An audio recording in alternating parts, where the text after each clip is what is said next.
Israel Iran ಯುದ್ಧಕ್ಕೆ ವಿಮಾನ ಹಾರಾಟ ಬಂದ್ ಮಾಡಲಾಗಿದೆ. ಚೆನ್ನೈನಿಂದ ಮಧ್ಯಪ್ರಾಚ್ಯಕ್ಕೆ ಹೋಗುವ ವಿಮಾನಗಳು ಕ್ಯಾನ್ಸಲ್ ಆಗಿದ್ದಾವೆ. ಇವಾಗ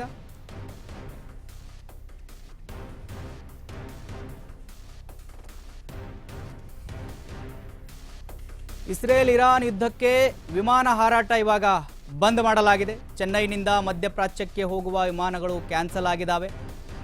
ಓಮನ್ ರಾಜಧಾನಿ ಮಸ್ಕತ್ನಿಂದ ಚೆನ್ನೈಗೆ ಬರುವ ಫ್ಲೈಟ್ ಮಸ್ಕತ್ಗೆ ಹಿಂತಿರುಗಿದೆ. ಇವಾಗ ಓಮನ್ ಏರ್ಲೈನ್ಸ್ ಹಿಂತಿರುಗಿ ಹೋಗಿದೆ. ವಿಮಾನಗಳು ರದ್ದು ಮಾಡಲಾಗಿದೆ. ಇವಾಗ ಶಾರ್ಜಾದಿಂದ ಚೆನ್ನೈಗೆ ಮತ್ತು ಶಾರ್ಜಾಗೆ ಹೋಗುವ ಏರ್ ಅರೇಬಿಯನ್ ವಿಮಾನ ರದ್ದು ಮಾಡಲಾಗಿದೆ. ದುಬೈನಿಂದ ಚೆನ್ನೈಗೆ ಮತ್ತು ಚೆನ್ನೈನಿಂದ ದುಬೈಗೆ ಇರುವ ಎಲ್ಲ ಫ್ಲೈಟ್ಗಳು ರದ್ದು ಮಾಡಲಾಗಿದೆ.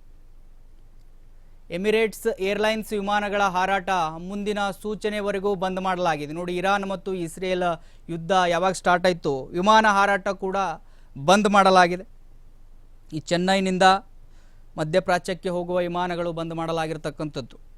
ಯಾಕಂದರೆ ಯಾವಾಗ ಬೇಕಾದರೂ ಕ್ಷಿಪಣಿ ಬರ್ಬೋದು. ಏರ್ಲೈನ್ಸ್ ಅಲ್ಲ, ಯುದ್ಧನೇ ನಡೀತಾ ಇರೋದಲ್ಲ, ವಿಮಾನಗಳ ಮುಖಾಂತರವೇ ಯಾವಾಗ ಬೇಕಾದರೂ ಅಲ್ಲಿನ ಜನಗಳಿಗೆ ಭಾಳ ತೊಂದರೆ ಆಗ್ಬೋದು. ಏರ್ಲೈನ್ ಮೂಲಕ ಟ್ರಾವೆಲ್ ಮಾಡುವವರಿಗೆ ಆ ಒಂದು ಗಮನವನ್ನು ಇಟ್ಕೊಂಡು ಇದನ್ನು ಗಮನದಲ್ಲಿಟ್ಟುಕೊಂಡು ಬಂದ್ ಮಾಡಲಾಗಿದೆ. ಮುನ್ನೆಚ್ಚರಿಕೆ ಕ್ರಮವಾಗಿ ಬಂದ್ ಮಾಡಲಾಗಿರತಕ್ಕಂಥದ್ದು.